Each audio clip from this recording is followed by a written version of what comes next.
Mesdames, Mesdemoiselles, Messieurs, bonjour.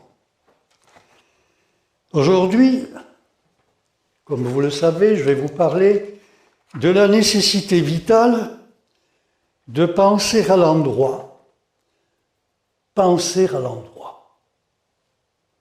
Pourquoi faire? Eh bien, tout simplement pour demeurer en bonne santé et pour se guérir radicalement en cas de maladie. Pour éviter que mon exposé vous paraisse un peu trop pédagogique, je vais simplifier au maximum, mais retenez dès à présent que le véritable sens de la vie, c'est le bonheur. Le véritable sens de la vie, c'est le bonheur, le vrai bonheur. Qu'est-ce que le vrai bonheur? C'est d'être vivant et en excellente santé, et d'avoir en plus dans son cœur beaucoup d'amour à donner. C'est ça le sens de la vie. Être vivant, en bonne santé et amoureux. En effet, rien n'est plus précieux que la vie et la santé et l'amour romantique. Or, la vie, donc la santé, sont régies par quoi? Par une loi vitale. Cette loi vitale, c'est la loi de la symétrie. De la symétrie. Retenez bien ceci, de la symétrie cosmique. Pourquoi cosmique? Eh bien, tout simplement parce que nous sommes nés du cosmos. C'est-à-dire de rien, c'est-à-dire de tout. Le cosmos est symétrique, et comme nous sommes nés du cosmos, nous devons donc être symétriques. Vous allez apprendre ce qu'est la symétrie.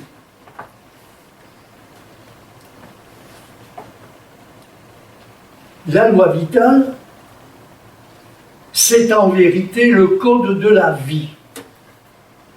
En effet, il existe un code de la vie, comme il existe un code de la route. Enfreindre cette loi vitale, c'est-à-dire ce code de la vie, c'est altérer sa vie, sa santé. Cette loi vitale, je viens de vous le dire, est celle de la symétrie de l'activité mentale.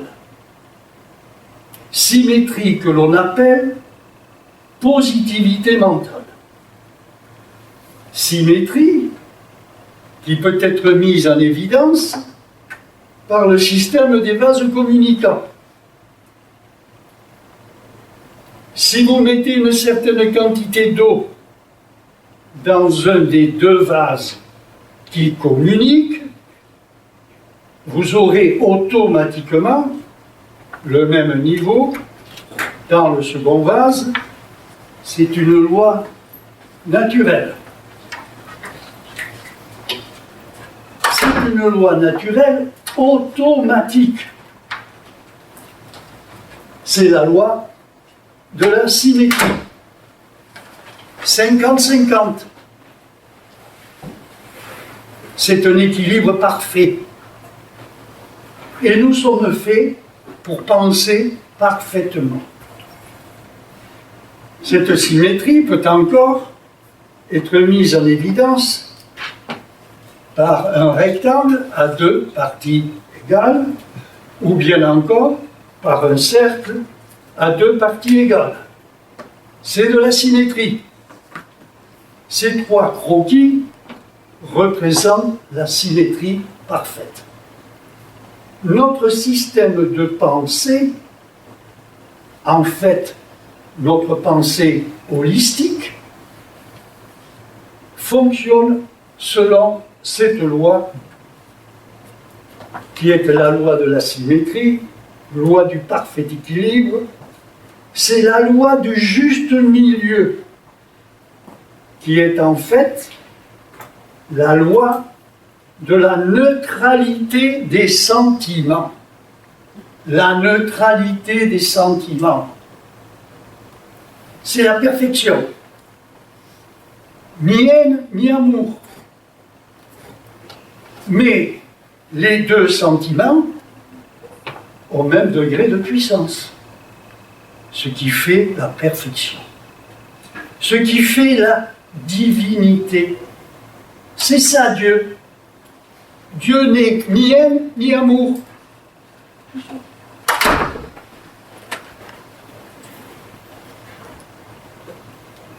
Nous sommes constitués pour penser positivement à l'endroit et non pour penser négativement à l'envers. Penser à l'endroit, c'est penser positivement, et penser à l'envers, c'est penser négativement. C'est dans notre pensée holistique que nous suscitons des idées, des pensées, des croyances, des images mentales, des sentiments, que certains nomment émotions.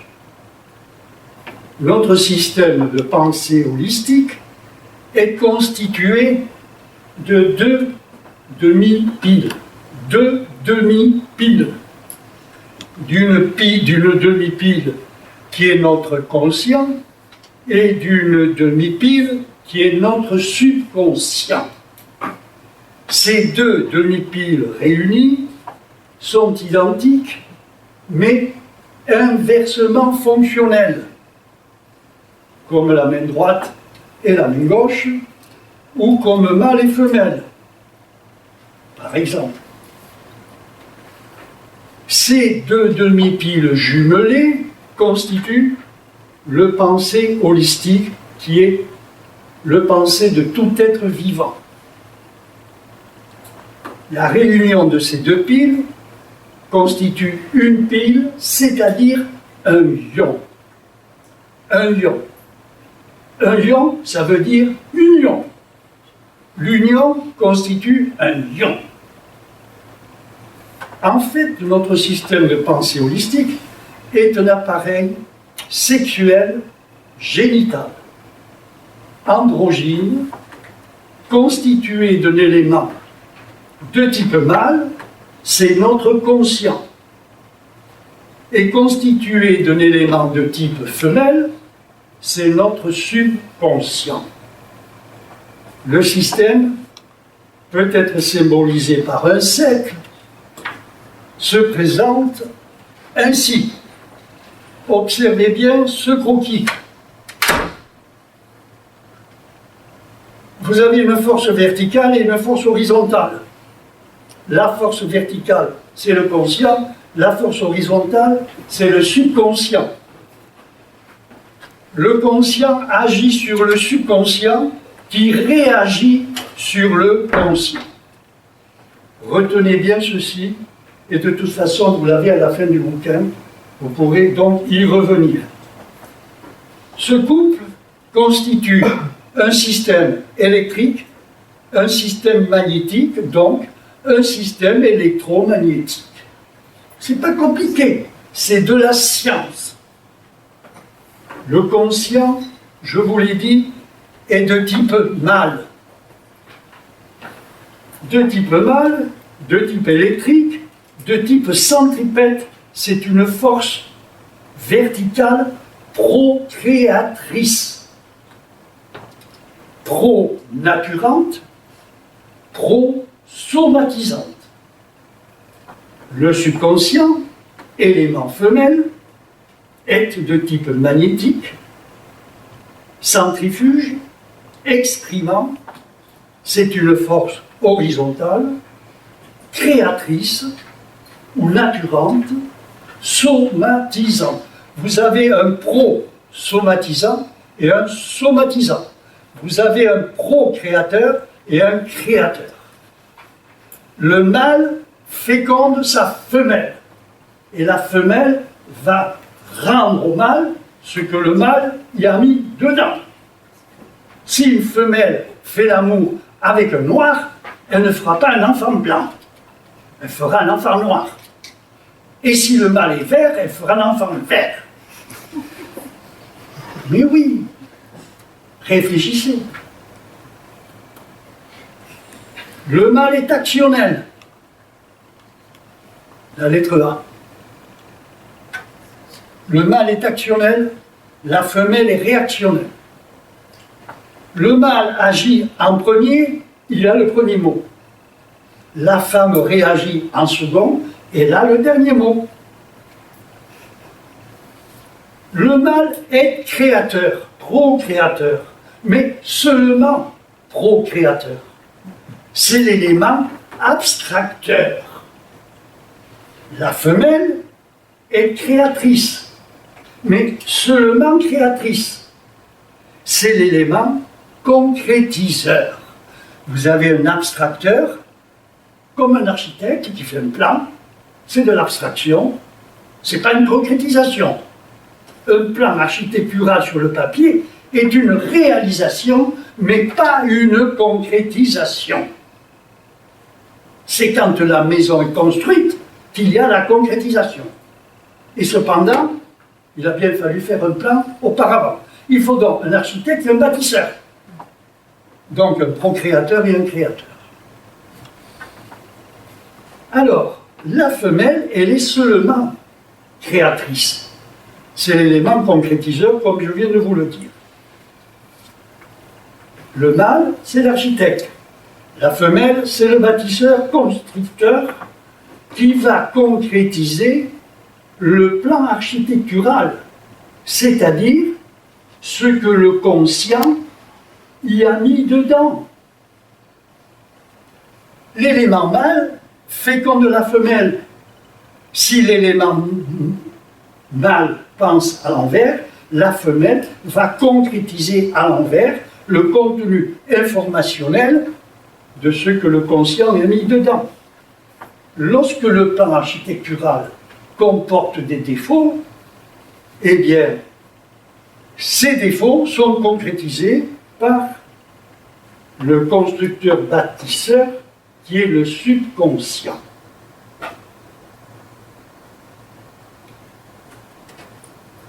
En effet, pour penser à l'endroit, conformément à la loi vitale de symétrie cosmique, qui est la loi vitale de pérennité. Car la finalité de la vie n'est pas la mort, comme on le croit bêtement. La finalité de la vie, c'est la vie. La vie qui se continue, la vie pérenne, la vie éternelle. Et on meurt parce qu'on ne sait pas penser. La mort, c'est une dette à payer à la vie négative. Le conscient est doté de certains attributs, comme la réflexion, le raisonnement, le jugement, la croyance, l'imagination, etc. Le subconscient, lui, n'est pas doté des mêmes attributs essentiels. Les attributs essentiels du subconscient, c'est l'émotion, le souvenir, c'est l'intuition, c'est la préscience, c'est l'instinct de conservation. Le subconscient est incapable d'analyse, d'interprétation, de discrimination. C'est un parfait serviteur du conscient comme un ordinateur fabriqué par l'homme. En fait, notre propre subconscient est un ordinateur qui ne nous rend concrétiser que ce que le conscient y a mis dedans, au préalable, comme un ovule pénétré par un spermatozoïde, par exemple. Ainsi donc, si notre conscient pense négativement, dissymétriquement, donc à l'envers, notre subconscient concrétisera, matérialisera en nous le contenu informationnel de notre pensée, de notre sentiment dissymétrique, car ce sont nos sentiments, les sentiments que nous suscitons en nous, qui programment notre propre subconscient réactionnel, concrétiseur, naturant, lequel s'exprime essentiellement à travers notre système neurovégétatif et hormonal. Ce sont nos sentiments, vécus consciemment ou inconsciemment, qui sollicitent l'émotion catalysante, retenez bien ça, l'émotion catalysante, donc somatisante, de notre subconscient réactionnel concrétiseur. En d'autres termes, c'est l'émotion qui matérialise le contenu du sentiment. C'est l'émotion qui concrétise. Et l'émotion appartient au subconscient. La concrétisation de nos sentiments par notre subconscient est la somatisation. Nous somatisons tous nos états d'âme. Nous somatisons tous nos sentiments, les mauvais comme les bons. Que nos sentiments soient suscités en nous, consciemment ou inconsciemment, pour nous-mêmes ou pour autrui. D'où nécessité vitale de surveiller la valeur vitale, morale, de nos sentiments, inducteurs de nos émotions. Un sentiment positif induit une concrétisation positive. Par contre, un sentiment négatif, induit une concrétisation négative. Et qu'est-ce qu'une concrétisation négative? C'est de la morbidité, c'est de la matière, ce n'est pas de l'énergie, c'est de la matière inerte. Or, il s'avère que les gens, dans l'immense majorité, ne savent même pas ce qu'est un sentiment positif et un sentiment négatif. Et beaucoup pensent inconsciemment et récoltent ensuite le fruit de leur inconscience à leur grand étonnement. Notre système de pensée fonctionne selon la loi spéciale d'action et de réaction qui est la loi de cause à effet. Le conscient, je vous l'ai dit, est le semeur, celui qui met la graine dans la terre fertile. Et le subconscient est la terre fertile. Penser est un acte aussi important qu'un acte physique. Penser consciemment ou inconsciemment, c'est susciter en soi une force de type électromagnétique, une force qui produit des effets. Lorsqu'on pense négativement, dissymétriquement, c'est-à-dire à l'envers, on est en dehors de la loi vitale de symétrie.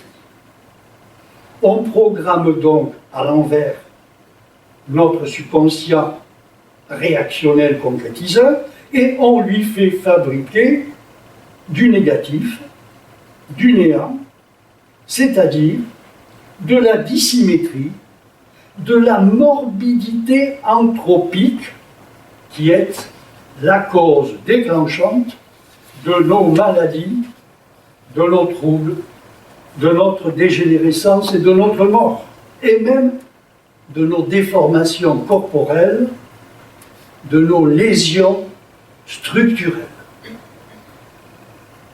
Et c'est ce même penser à l'envers qui est aussi la cause de nos échecs existentiels, vu que notre extériorité est le reflet fidèle de notre intériorité, vécue consciemment ou inconsciemment, sans s'en rendre compte.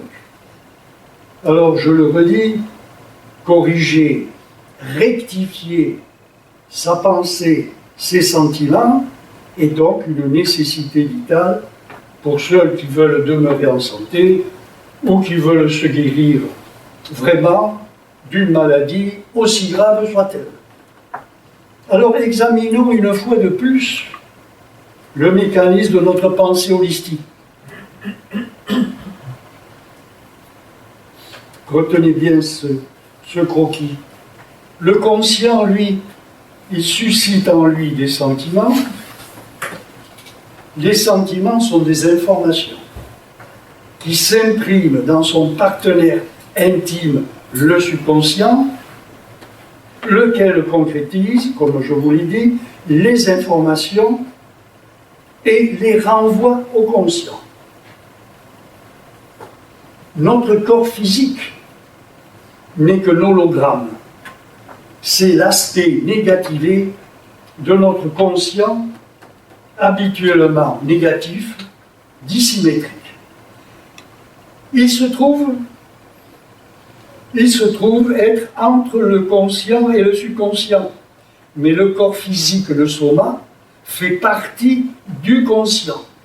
C'est sa partie inconsciente. C'est son entropie. Ainsi, toute action du conscient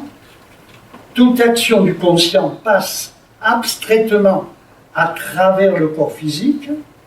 Le subconscient concrétise l'information et le renvoie au conscient, mais le renvoie concrétisé à travers le corps physique. On pourrait dire, quand on pense négativement, que c'est le mental qui boit l'alcool de ces conflits, mais que c'est le corps physique qui trinque. C'est le mental qui boit l'alcool et c'est le corps physique qui trinque.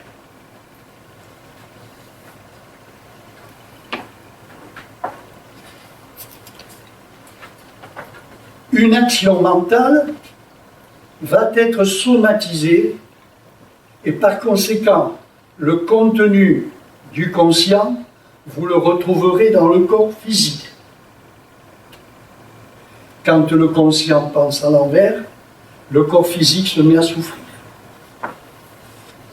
Autrement dit, tout ce qui rentre par le vagin, abstraitement, ressort du vagin concrètement, c'est-à-dire matérialisé, comme quand on fait un enfant. Lorsque notre conscient pense à l'envers, négativement, il procrée du négatif, de la dissymétrie fonctionnelle, donc de la dévitalisation, et conséquemment de la morbidité anthropique, et c'est la dissymétrie fonctionnelle qui induit la dissymétrie structurelle. C'est ce que nous pensons qui crée en nous, dans nos tissus, ce que nos tissus hurlent quand ils souffrent. Nos lésions sont causées par le mental. Par contre, lorsque le conscient pense positivement, il procrée du positif. Il procrée de la symétrie fonctionnelle. Donc, de la symétrie structurelle. Il procrée quoi? Non pas de l'entropie, mais de la négantropie, c'est-à-dire de la vitalité, de la santé, de la jeunesse. La négantropie, c'est de l'énergie, l'entropie, c'est de la matière. Penser à l'endroit vitalise et revitalise, décrasse et épure. Penser à l'envers dévitalise, encrasse, intoxique. La dévitalisation affaiblit le rendement organique. Il y a moins de vitalité et nos organes, de ce fait, fonctionnent au ralenti et il y a accumulation de déchets organiques, toxiques, et ce sont ces déchets qui sont la morbidité anthropique, cause de nos maladies non accidentelles. Autrement dit, l'entropie résulte de la morbidité. L'entropie, c'est le désordre, causé par la morbidité, par la crasse, par les produits toxiques. L'entropie résulte de la morbidité, ça résulte également de la dévitalisation, alors que la négantropie, c'est de l'énergie vitale qui résulte de l'hygiène interne psychorganique, c'est-à-dire de la propreté mentale et organique. Pour résumer, on peut dire que la maladie, c'est de la saleté interne, organique et mentale, et la santé, c'est le résultat d'une propreté organique et mentale. Ça, c'est de la symétrie qui nous vitalise, qui nous dynamise. La dissymétrie, bien la voilà. Ou bien vous penchez à gauche ou vous penchez à droite, mais vous n'êtes jamais dans le juste milieu. Et c'est justement cette dissymétrie qui augmente, en augmentant la négativité mentale, vous ne faites qu'augmenter la morbidité. Vous vous rendez compte, on était à 50-50, on est passé de 50 à 49, de 50 à 48, de 50 à 47, de 50 à 46. Et vous voyez au milieu là, c'est de la morbidité, c'est-à-dire de la pathologie. Et quand on arrive à 46 degrés, à 46% de positivité mentale, on disjoncte et c'est la mort. 50-50, vous êtes en parfaite santé. Vous perdez de la vitalité parce que vous allez acquérir de la morbidité. Plus on acquiert de morbidité, et plus on perd de vitalité. Et plus on perd de vitalité, et plus on perd de rendement organique, et plus on accumule de déchets, et ce sont ces déchets accumulés qui sont la cause de nos pathologies, qu'on le veuille ou non. Alors retenez bien que tout sentiment négatif est une dissymétrie mentale, une dissymétrie fonctionnelle qui programme à l'envers notre propre subconscient et qui lui fait fabriquer de la dissymétrie structurelle, se traduisant par diverses maladies lésionnelles. Cette dissymétrie structurelle peut aller jusqu'à la dissymétrie tératogène, susceptible de déterminer des malformations, voire même des anomalies chromosomiques, comme dans le syndrome de Turner. Le syndrome de Turner, qu'est-ce que c'est? Eh bien, c'est tout simplement du nanisme féminin, avec des malformations du thorax, des membres, des organes, de la débilité mentale. Donc, notre dissymétrie fonctionnelle peut aller jusqu'à créer de la tératologie, c'est-à-dire de la monstruosité. Ça peut également aller jusqu'à nous faire fabriquer des anomalies génétiques.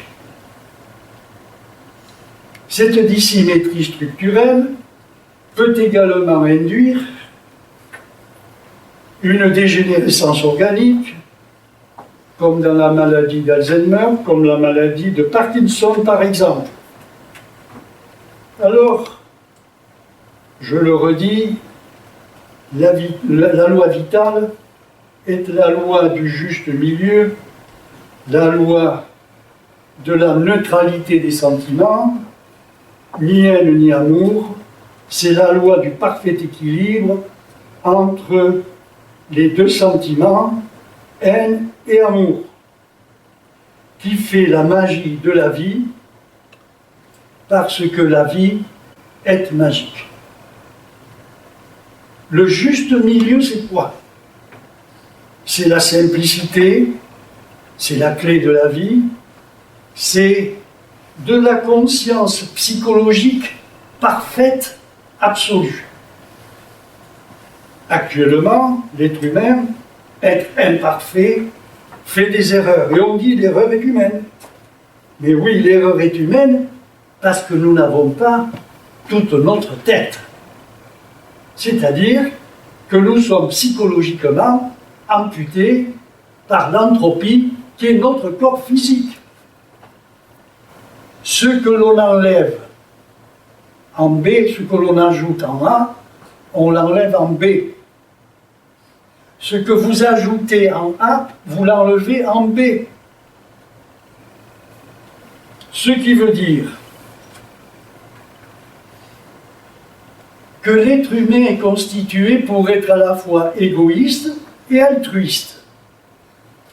Mais l'être humain n'est pas égoïste, car il faut s'aimer. Il faut s'aimer pour pouvoir aimer les autres. Il faut être capable de s'aimer soi-même. Donc, le fait de s'aimer, c'est de l'égoïsme. Mais il n'est pas interdit d'être égoïste, il est interdit d'être hyper-égoïste. Et l'hyper-égoïste, c'est justement ceci. En noir. Et ce que vous avez ajouté là-bas, vous l'avez enlevé ici. Et là, vous êtes en hypo-altruisme. Hyper-égoïsme, hypo-altruisme. Vous êtes en déséquilibre. C'est l'hyper-égoïsme qui fait l'hypo-altruisme. C'est l'excès de haine qui fait le manque d'amour.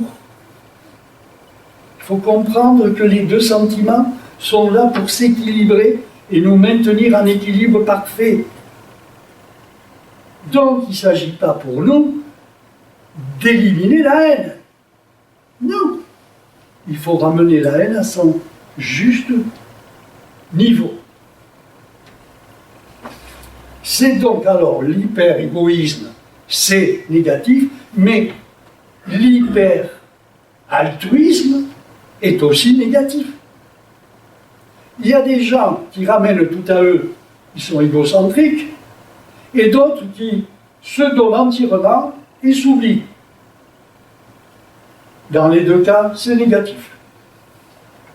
L'équilibre fonctionnel est dans le juste milieu, c'est-à-dire dans la neutralité des sentiments, dans la symétrie fonctionnelle des sentiments qui fait la symétrie structurelle. Donc, la santé, la beauté, la vie éternelle, donc le succès. Penser négativement, voilà comment on devrait être, et voilà comment on est tous les jours, à longueur de jour et de nuit. On est en dissymétrie. Et après, on s'étonne d'être malade, de ne pas réussir dans la vie. Forcément, on est en dehors de la vie. La vie est au centre. Le soleil est au centre. Le soleil n'est ni là-bas, ni ici. C'est ça qu'il faut comprendre. Nous devons rester dans l'intelligence. Et l'intelligence, c'est d'être symétrique. D'avoir autant d'amour que de haine, et autant de haine que d'amour.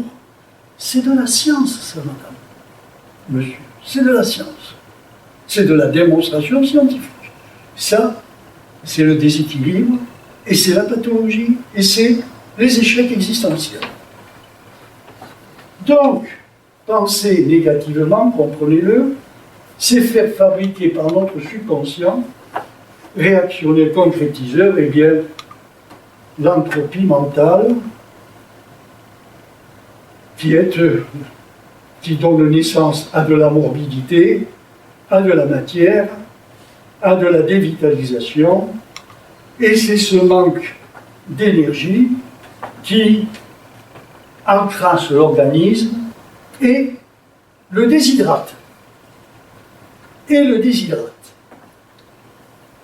À gauche, vous avez un organisme propre, bien hydraté, l'eau est à rabord. Et ici, vous avez le même organisme dans lequel on a mis une énorme pierre qui est de l'entropie, de la morbidité. Et bien, quand vous mettez une énorme pierre dans un vase, le vase déborde. Et comme le vase déborde, il y a moins d'eau dans l'organisme, il y a moins d'eau dans nos cellules. Or, on sait qu'il n'y a pas d'ionisation, de transfert bioénergétique sans eau.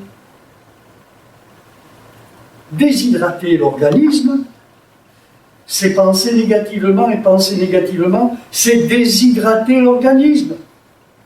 C'est-à-dire perdre les ionisations, les transferts de vitalité.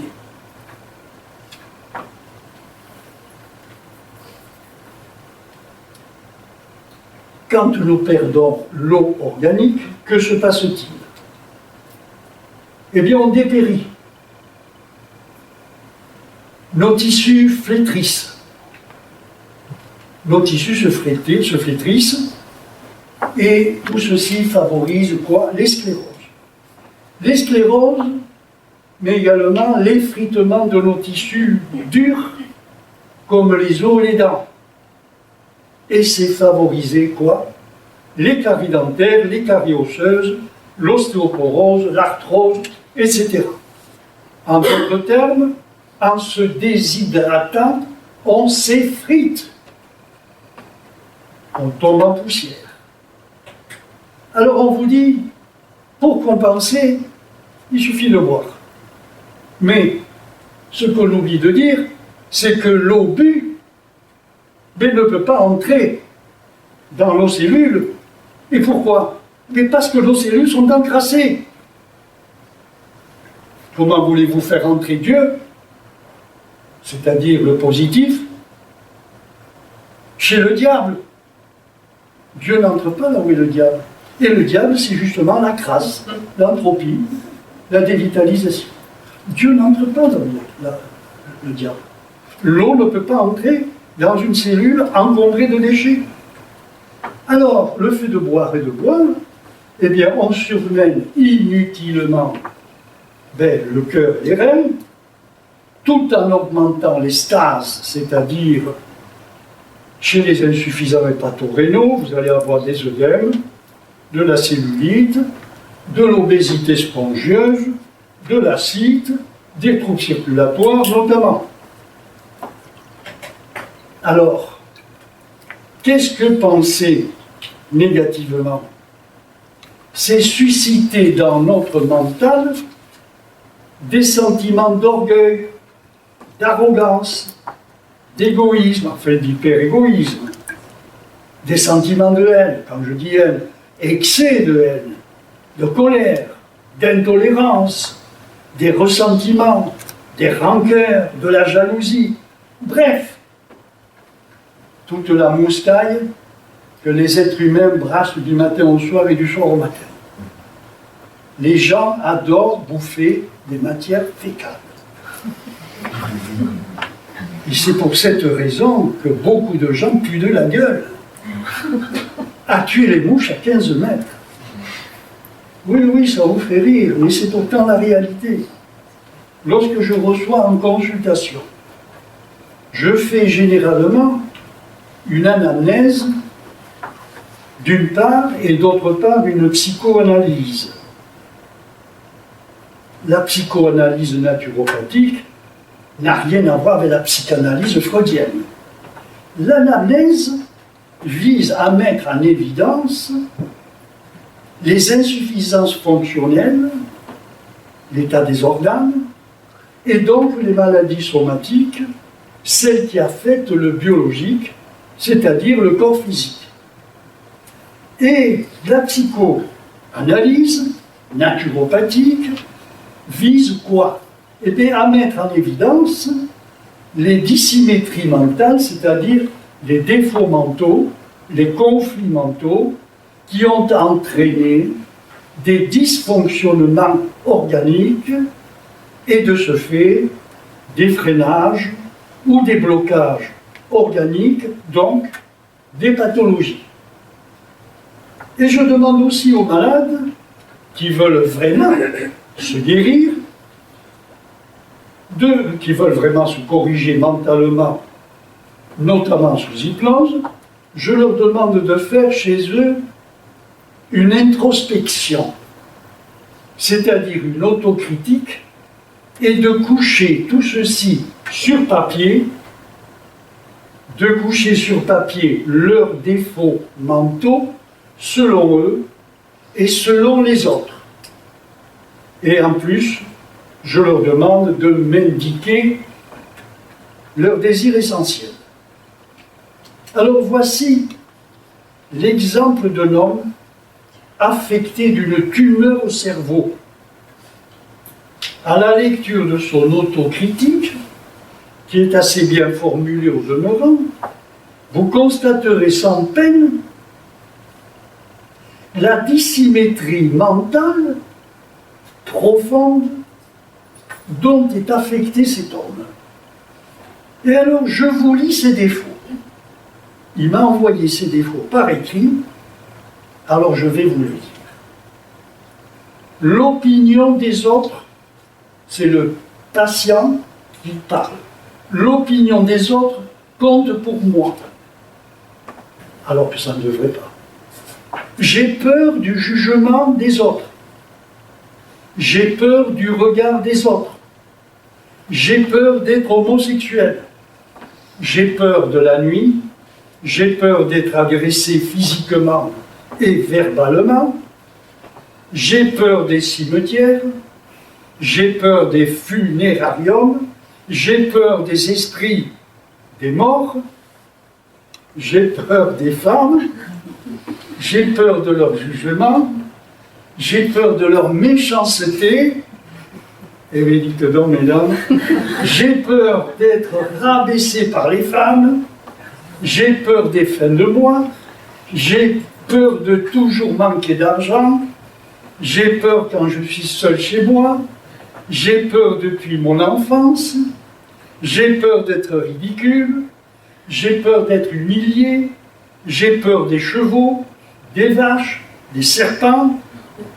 J'ai peur de me faire avoir. J'ai peur d'avoir peur.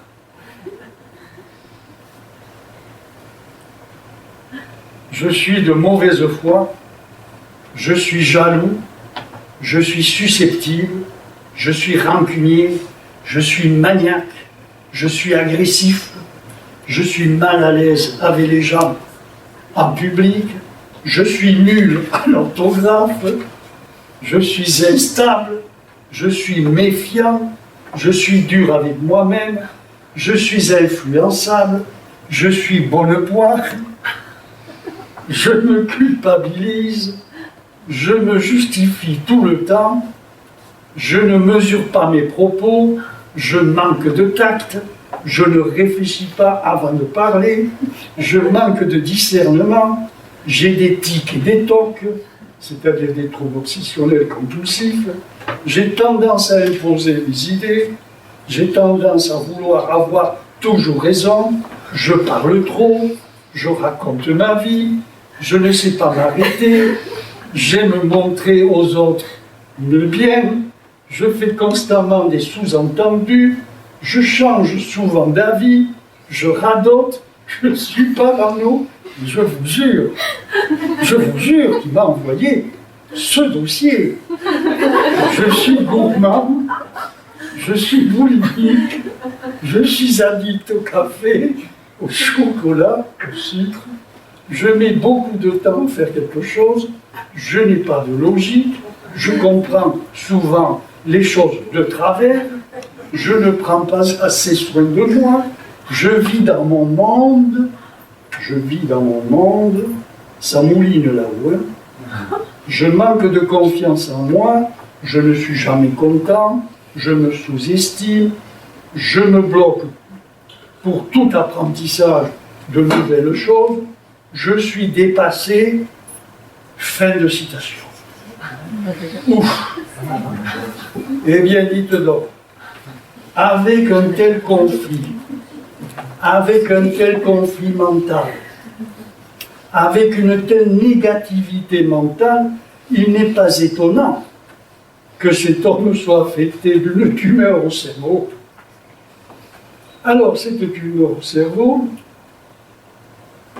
qui est en fait une tumeur cérébrale, est en général un œdème de guérison, visant à réparer les neurones lésés, car avec un tel bazar, les neurones sont cisaillés. Alors, la tumeur au cerveau est un œdème de guérison. Un œdème de guérison, ça veut dire quoi? Ça veut dire que l'organisme, pour réparer les lésions des neurones, court-circuité par tout ce conflit mental, l'organisme va amener du sang et de la lymphe, ce qui va provoquer une enflure, et cette enflure est appelée tumeur. Mais une tumeur n'est pas forcément maligne. Là, en l'occurrence, c'est une tumeur bénigne qui est un œdème de guérison. Je vous dis ceci parce que tout à l'heure, je vais parler des tumeurs et vous verrez que ce n'est pas du tout la même chose. Alors, je viens de vous dire qu'il n'est pas étonnant que cet homme soit affecté d'une tumeur au cerveau. Plus on a de défauts mentaux, et plus on est fonctionnellement dissymétrique, morbidopathogène, dévitalisé, dans l'échec existentiel, comme le monsieur que je viens de vous citer, les défauts mentaux, qui était sur le plan de l'échec existentiel, vraiment au roi des pâquerettes, il était complètement HS, hors service, dans la misère noire. C'est pas étonnant. Alors, et plus on est dévitalisé, qu'est-ce qui en résulte? Eh bien, plus on est dévitalisé, et plus on digère mal, plus on assimile mal, plus on élimine mal, et plus on accumule de déchets organiques toxiques qui sont la cause déclenchante de nos maladies non accidentelles. Alors maintenant, je vais vous parler de la tumeur. Qu'est-ce qu'une tumeur en dehors d'un œdème de guérison? Eh bien, une tumeur, c'est tout simplement une poubelle dans laquelle nous déversons tous les poisons que l'on a accumulés en soi par suite de la fermeture de nos émonctoires naturels. Fermeture causée par quoi? Eh bien, tout simplement par une hypersympathicotonie, que certains diront stress, par une hypertension neuromusculaire, par manque de lâcher prise, par manque de vagotonie, en fait par manque d'hygiène psychorganique. Ces déchets toxiques peuvent même s'enquister sous forme non seulement de tumeurs, mais également de sclérose, de maladies neurodégénératives, de maladies osseuses, etc. Pourquoi? Comment? Eh bien, tout simplement par suite d'un manque de force vitale intrinsèque, réactionnelle, autodéfensive, force vitale, fournie par notre subconscient, force vitale dilapidée par nos sentiments négatifs, donc par nos défauts mentaux dissymétriques. Alors, dans l'organisme, vous devez savoir qu'il y a deux types de force vitale. Il y a une force vitale intrinsèque, innée, une force vitale extrinsèque, acquise. La force vitale intrinsèque innée est d'origine subconscientielle. C'est cette force vitale intrinsèque qui assure tous nos processus vitaux du fait qu'elle s'exprime essentiellement à travers le système neurovégétatif et hormonal. Et notre force vitale intrinsèque est, comme je vous l'ai dit, biocatalysante. C'est elle qui concrétise ou le négatif ou le positif. C'est elle qui nous fait digérer, éliminer, vivre. La force vitale extrinsèque, acquise, est d'origine alimentaire.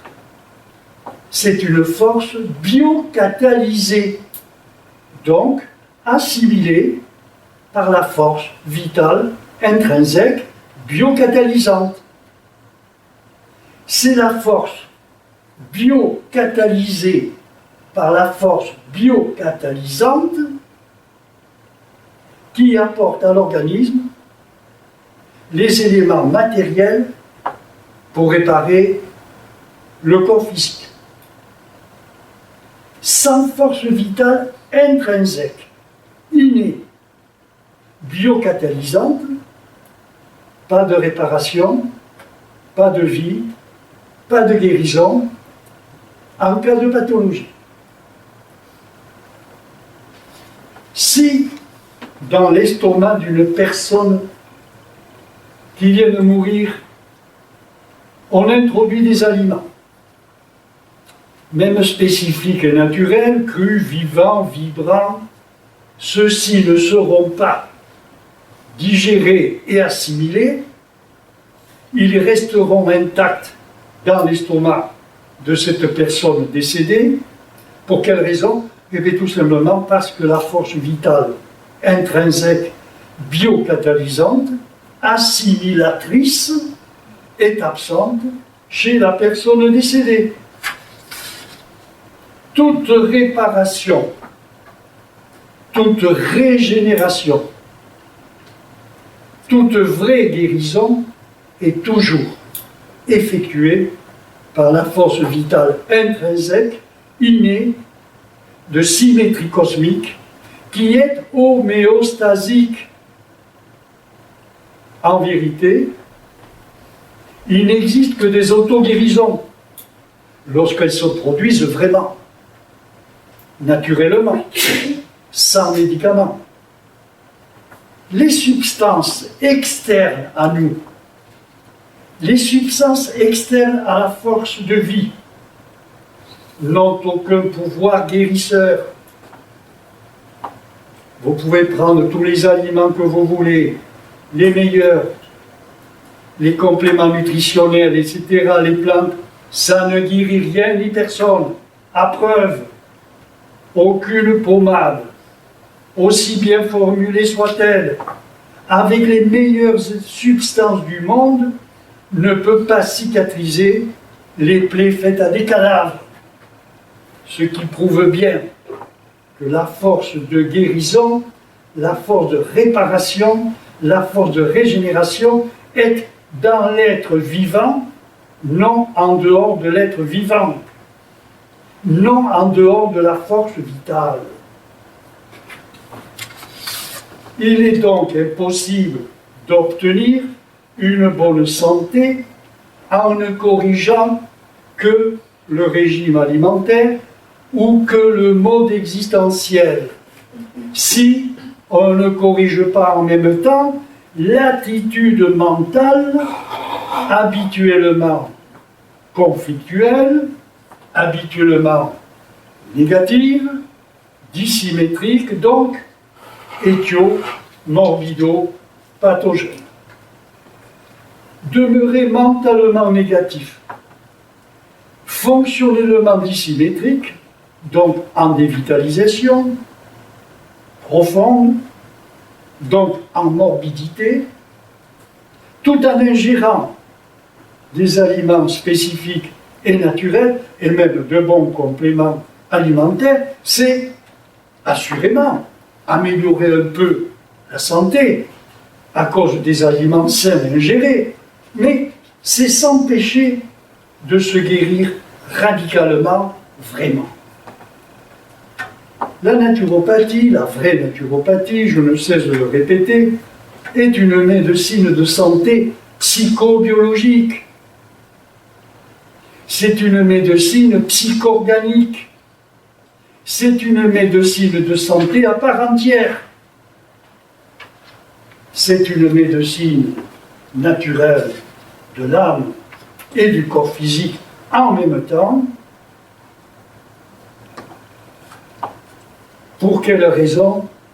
Eh bien, tout simplement parce que l'être humain, un être biologique, n'est qu'une émotion originellement négativée, matérialisée, corporalisée. Les trois piliers essentiels de la vraie naturopathie, c'est quoi? Eh bien, le premier pilier, c'est le penser à l'endroit. Le deuxième pilier, c'est le manger-boire à l'endroit. Et le troisième pilier, c'est le vivre à l'endroit.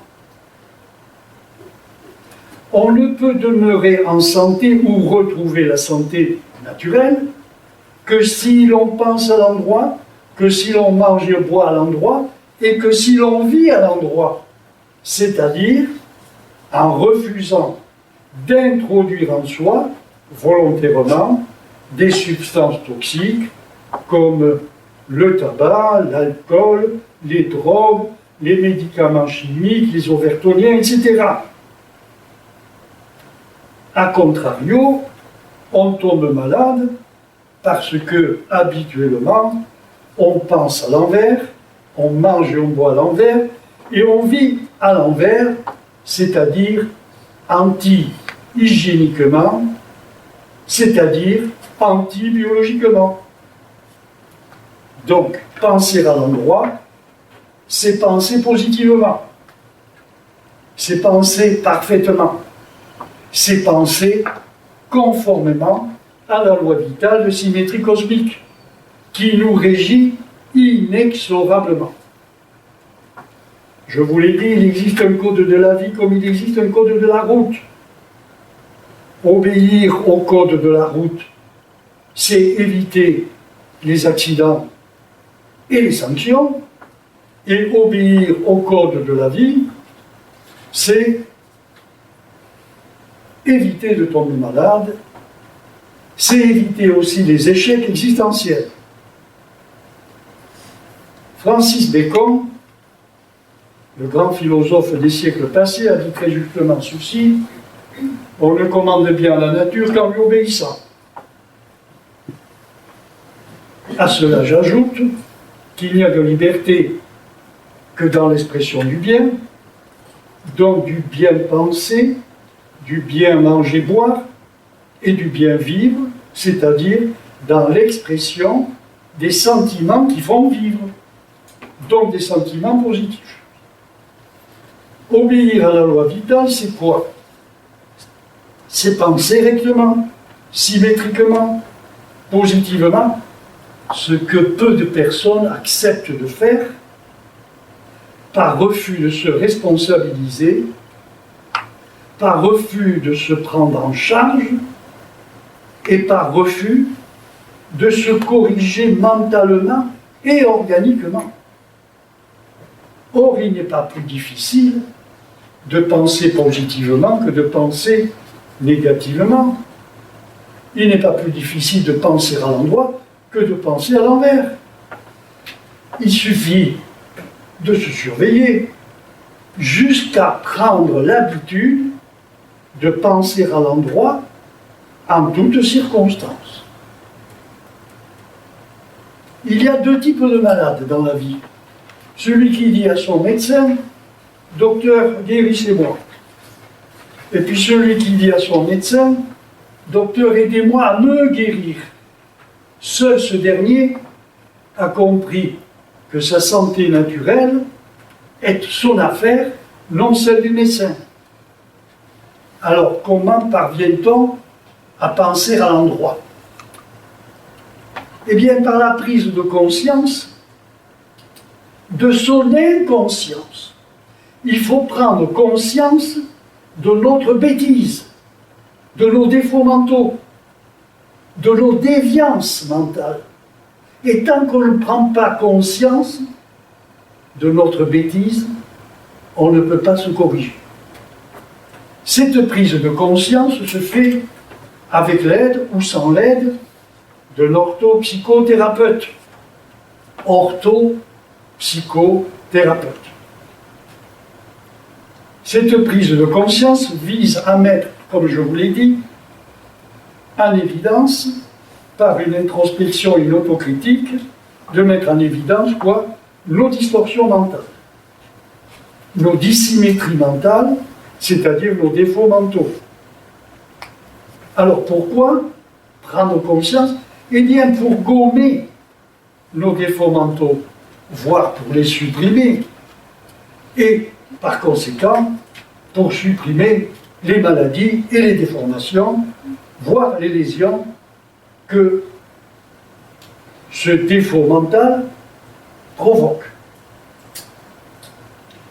On ne supprime pas un défaut mental. On le transforme en son contraire, c'est-à-dire en vertu, en qualité mentale. Cette suppression est réalisée par une surveillance constante de ses sentiments, c'est-à-dire par la maîtrise de nos sentiments, par la maîtrise de nos paroles. Les gens n'ont pas la maîtrise des sentiments parce qu'ils n'ont pas la maîtrise de leurs paroles. C'est en prenant l'habitude de parler positivement qu'on prend l'habitude de maîtriser ses sentiments. Il y a un proverbe bulgare qui dit « Si ton cœur est une rose, ton cœur mental est une rose, il ne sortira de ta bouche que des mots parfumés. » Ça veut tout dire. Si notre mental est positif, on ne parle que positivement, et en parlant positivement, on s'oblige à penser positivement. Alors cela est difficile au début, je l'admets, mais ensuite, à force, ça devient une habitude, un instinct de conservation. À tel point que les gens négatifs ne supportent plus d'être en présence de gens négatifs. Et comme je dis toujours, il vaut mieux être seul que d'être mal accompagné. Et c'est pourtant vrai. Dès que vous êtes au milieu d'une assemblée de gens négatifs, tout le monde vous tire vers le bas. Il n'y en a pas un pour vous tirer vers le haut.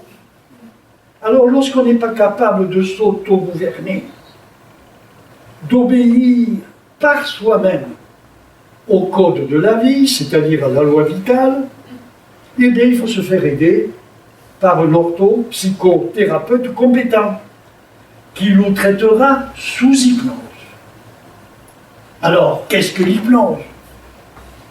En fait, l'hypnose est l'art et la science, comme vient de dire madame, de se mettre en vagotonie, en lâcher-prise. C'est l'art de mettre son conscient en roue libre, en ouverture,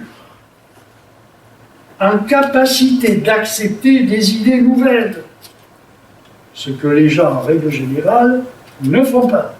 Ils n'entendent que leurs idées, ils n'entendent pas, ou plus exactement, ils entendent, mais ils n'écoutent pas les idées d'autrui. Ils entendent leurs propres idées. Ils sont hypnotisés par leurs propres idées. Et comme les gens sont hypnotisés par leurs propres idées, ils ne peuvent pas être hypnotisés pour des idées nouvelles. L'hypnose, c'est l'art et la science de faire dormir le corps physique, pendant que le conscient s'éveille à sa propre conscience, à son royaume intérieur, à sa propre vie. L'hypnose est l'art et la science de vivre émotionnellement un événement. L'hypnose, c'est l'art de vivre émotionnellement un événement. Vous traversez la rue avec un enfant. L'enfant lâche la main, traverse la rue, se fait écraser. Vous avez un choc, vous êtes en état d'hypnose. Parce que vous vivez émotionnellement la mort de l'enfant. Vous venez de vivre émotionnellement, et au moment où vous vivez émotionnellement, vous êtes en état d'hypnose. L'hypnose, ce n'est pas dormir, c'est être hyper éveillé. C'est l'art d'oublier le corps physique pour n'être plus qu'une pensée. Voilà ce qu'est l'hypnose. C'est l'art de s'identifier à un événement, comme un bon comédien s'identifie au personnage qu'il incarne. Sous l'effet de cette identification, qui est en fait une auto-intro-suggestion, auto-hypnotique. Voilà pourquoi je vous disais que c'était coriace. Et vous apprendrez tout ça en deuxième année quand vous ferez les cours de psychopathologie, tout ça. Vous apprendrez ce qu'est une auto-intro-suggestion auto-hypnotique. Eh bien, au moment où vous faites cette identification,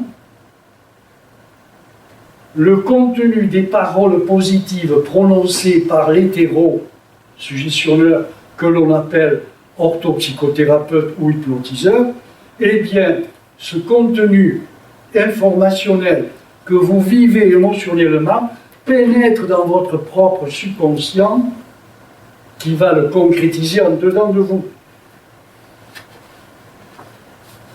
Et le subconscient, je viens de vous le dire, reprogrammé à l'endroit, va concrétiser en nous le contenu de cette information positive.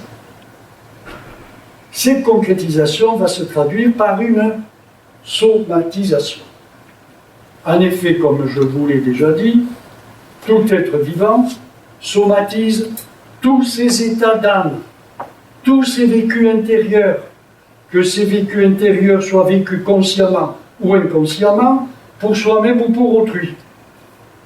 Prenons le cas d'une personne qui fait un choc psychologique intense, par exemple, à la suite d'une peur panique, comme par exemple, quand on se trouve soudainement face à un tigre menaçant, échappé d'un zoo. Imaginez-vous un peu devant un tigre qui se trouve à 3 ou 4 mètres de vous et qui menace de vous dévorer. Vous parlez d'un choc psychologique. Eh bien, ce choc psychologique, qui est négatif, va ébranler les neurones, à travers lesquels neurones s'exprime ce sentiment, cette peur, panique. L'intensité de ce champ radiant, anthropique, peut aller jusqu'à court-circuiter les neurones, donc altérer les neurones, léser les neurones. Et ces neurones, comme je vous l'ai dit tout à l'heure, vont essayer de se réparer en provoquant notamment un œdème de guérison, donc une tumeur. Mais ces neurones vont aussi transmettre à l'organe corrélé le contenu informationnel de la peur panique et du court-circuit neuronal. L'organe corrélé va à son tour court-circuiter, et ce d'autant plus que la peur est intense. Cette information négative contraire à la loi vitale est en fait une désinformation. Une désinformation vitale qui va inverser les polarités électroniques de nos atomes cellulaires et donc va faire tourner à l'envers le moteur de la vie des cellules constituant l'organe en question. Vous avez la pensée informationnelle qui va percuter le neurone étant corrélé, supposons, à l'estomac. Que va-t-il se passer? Le choc mental va transmettre à l'organe le contenu de la panique. Le choc va donc affecter l'estomac et, dans le meilleur des cas, nous allons avoir une inflammation de l'estomac ou bien un ulcère de l'estomac. Mais dans le pire des cas, nous aurons un cancer de l'estomac. Alors pourquoi ces variations? Eh bien, ça dépend de quoi? Ça dépend tout simplement de l'intensité du sentiment négatif, d'une part, du degré de dévitalisation du terrain organique. Ça dépend également des carences nutritionnelles. Ça dépend des surcharges toxiques de l'organisme, du terrain organique, à travers lequel terrain organique s'exprime ce choc mental. Quelqu'un ne fera qu'une inflammation, un autre un ulcère et un autre un cancer. Tout dépend de l'intensité du choc et de la réactivité de l'organique.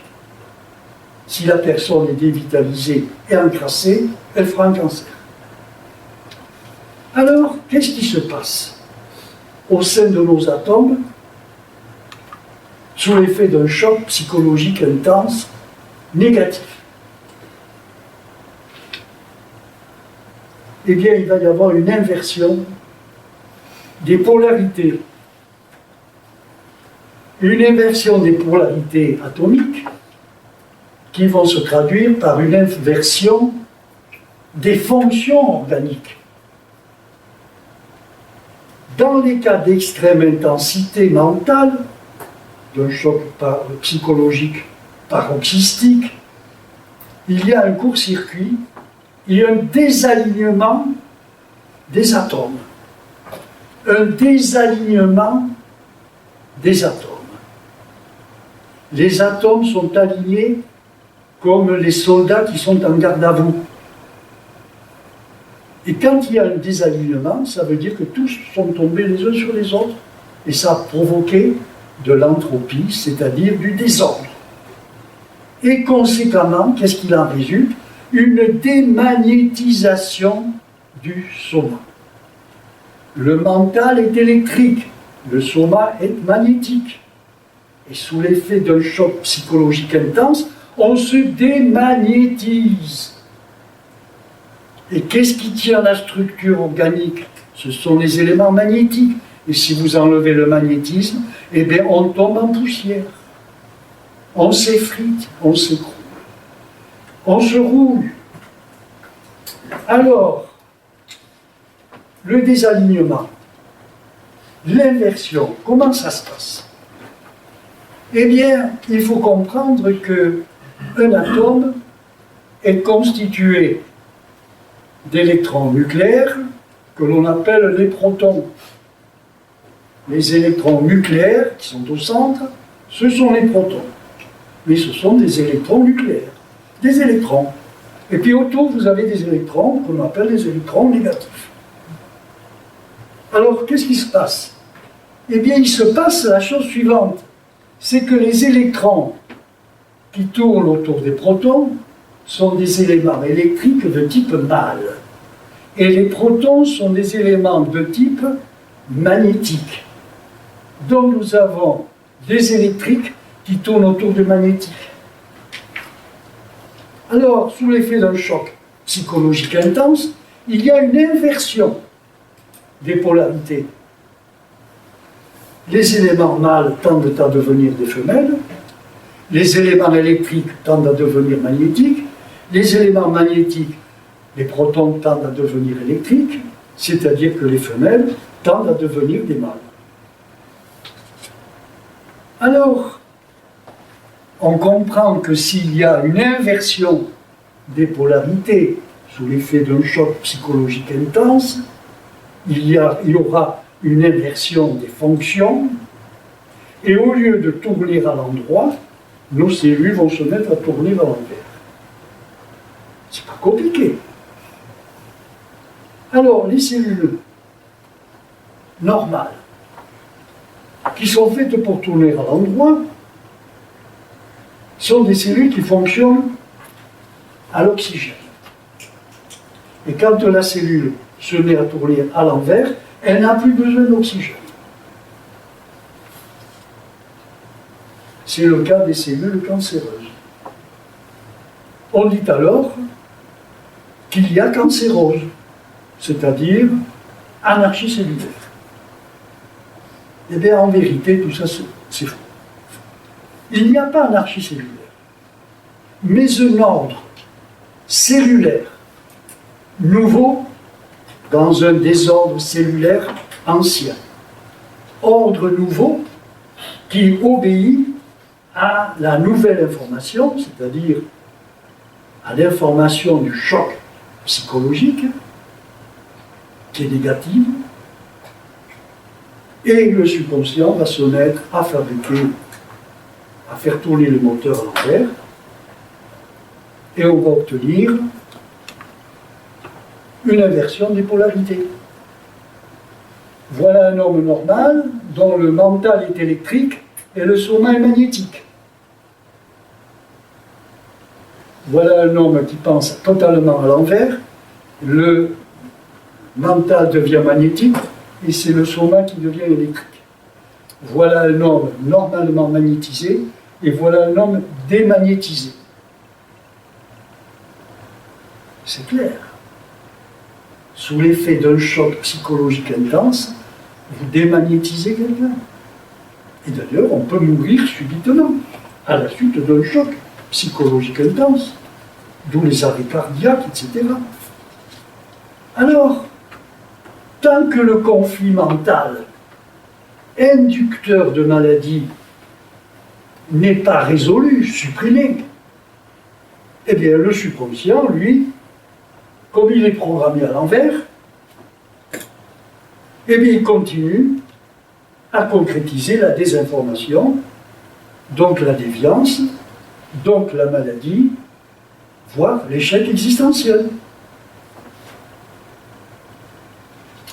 Je vous ai dit que sous hypnose, surtout si elle est profonde, on peut repositiver le conscient, le mental, et conséquemment reprogrammer à l'endroit le subconscient, donc éliminer la pathologie à condition que le malade lâche prise, à condition qu'il entre en auto-introsuggestion auto-hypnotique, à condition qu'il ne reste pas attaché, enchaîné à la cause mentale de sa maladie, à condition qu'il ne soit pas hypnotisé par ses propres croyances fausses, à condition qu'il ne soit pas hypnotisé par sa bêtise.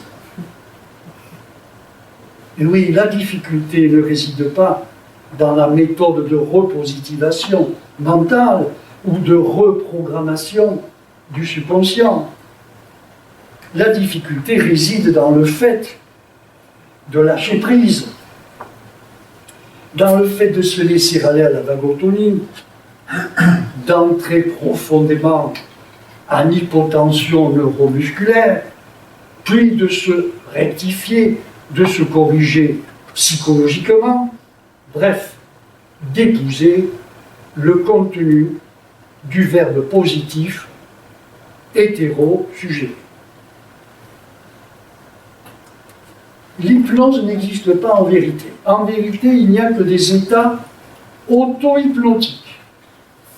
C'est la personne qui s'auto-hypnotise en acceptant et en vivant émotionnellement le contenu informationnel de l'hétéro-suggestion, le contenu des mots positifs, des phrases positives prononcées par l'orthopsychothérapeute. Il n'y a pas non plus d'hétéro-guérison. Une hétéro-guérison, c'est une guérison censée être provoquée par des éléments externes à nous. Ça n'existe pas. Un orthopsychothérapeute ne guérit personne. Il n'existe que des auto-intro-suggestions auto-hypnotiques effectuées par le malade lui-même. La guérison du malade résulte de ce qu'il a lui-même imprimé dans son propre subconscient par suite de son auto-intro-suggestion auto-hypnotique. Alors, pour être vraiment efficace, l'orthopsychothérapie appliquée sous hypnose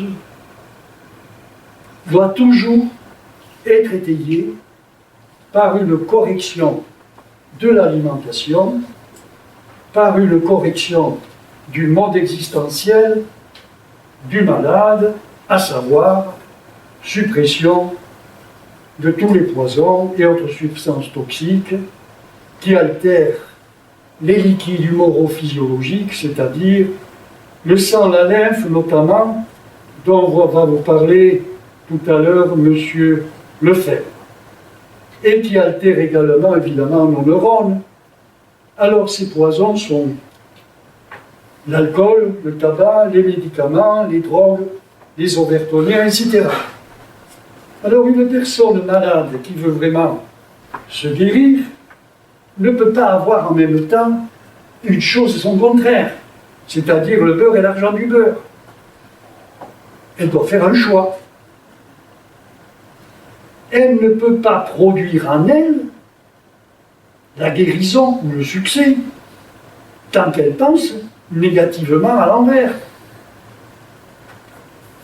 Elle doit se débarrasser du diable, c'est-à-dire de ses sentiments négatifs, éthio-morbido-pathogènes. Pourquoi? Comme je vous l'ai dit, parce que Dieu n'entre pas là où est le diable.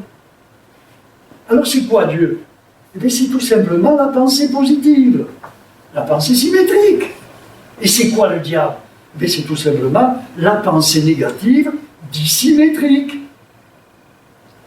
On ne peut pas mettre une idée positive là où règne en maître une idée négative.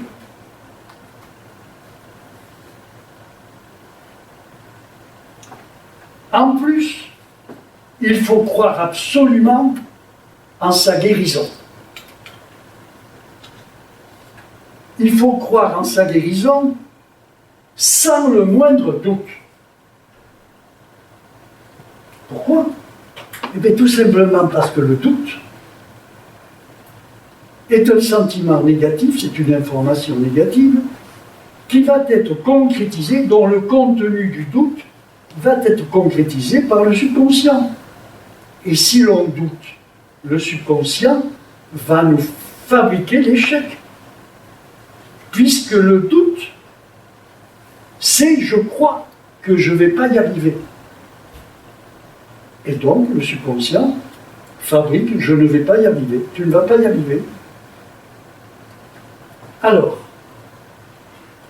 il faut se mettre mentalement en symétrie. Il faut se mettre en phase, en accord, avec son subconscient. Pour lui faire concrétiser quoi? Eh bien, la guérison, qui est toujours produite par l'homéostasie de la force vitale intrinsèque innée, qui est une force intelligente, auto-régénérante, auto-guérisseuse, mais seulement lorsqu'on ne l'entrave pas dans sa fonction vitale, vitalisante, avec des substances toxiques, ou bien encore en utilisant des techniques médicales iatrogéniques. L'incurabilité est due à quoi? Eh bien, c'est dû au fait que le malade est soit à bout de force vitale, réactive, il ne peut plus réagir, il est en état de cachexie, c'est-à-dire complètement dévitalisé. Ou bien le malade est encore attaché à ses vices mentaux et comportementaux. Ou bien le malade abandonne le traitement naturopathique dès les premiers jours. Alors en conclusion, eh bien, retenez bien ceci, du fait que nous somatisons tous nos sentiments, il n'existe pas de maladie d'origine physique, mais seulement des maladies d'origine mentale. Je vous l'ai dit, c'est le mental qui boit l'alcool de ses conflits, mais c'est le corps physique qui trinque, qui souffre. Retenez bien également ceci, l'être vivant n'est pas fait pour penser, mais pour aimer. Pour aimer quoi? Mais le positif qui est en lui. Pour aimer la vie qui l'anime. Il est fait pour aimer son Dieu intérieur. Or, il s'avère qu'il cesse d'aimer la vie, sa propre vie, dès qu'il se met à penser, c'est-à-dire à tomber dans ses excès. Haine ou amour, excès de haine, excès d'amour, excès d'égoïsme, excès d'altruisme. En d'autres termes, dès qu'il entre ainsi en dissymétrie fonctionnelle et donc structurelle. En aimant la vie, eh bien, il demeure dans la neutralité des sentiments, il demeure dans le juste milieu, il demeure dans la loi de symétrie cosmique, il demeure dans la pérennité, il demeure dans la vie éternelle. Parce que la finalité de la vie, je vous l'ai dit, mais c'est la vie éternelle et non pas la mort, comme on le croit bêtement. Voilà, votre santé, votre vie sont les biens les plus précieux, et bien protégez-les en vous instruisant constamment. Je vous remercie pour votre attention.